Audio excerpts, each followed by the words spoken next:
الحمدللہ رب العالمین والصلاة والسلام علی رسولہ الکریم اما بعد فاعوذ باللہ من الشیطان الرجیم بسم اللہ الرحمن الرحیم الصلاة والسلام علیک یا سیدی یا رسول اللہ وعلی آلک و اصحابک یا سیدی یا حبیب اللہ۔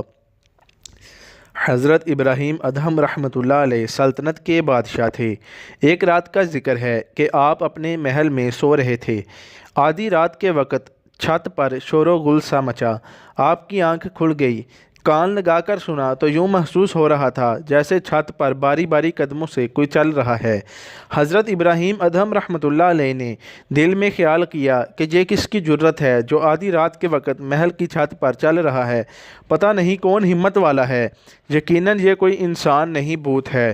آپ نے محل کی کھڑکی کھولی اور اپنی گردن باہر نکال کر چھت کی طرف منہ کرتے ہوئے اونچی آواز سے پکارا، کون ہے؟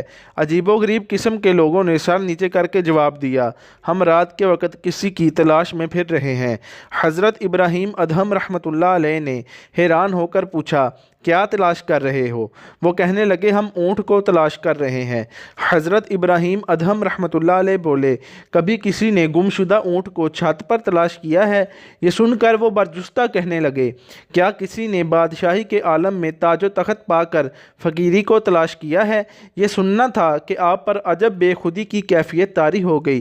دل پر اس بات نے اثر کیا اور اسی وقت سب کچھ چھوڑ چھاڑ کر پہاڑوں کی طرف نکل گئے اور دنیا سے چھپ کر اللہ تعالیٰ کی عبادت میں مشغول ہو گئے۔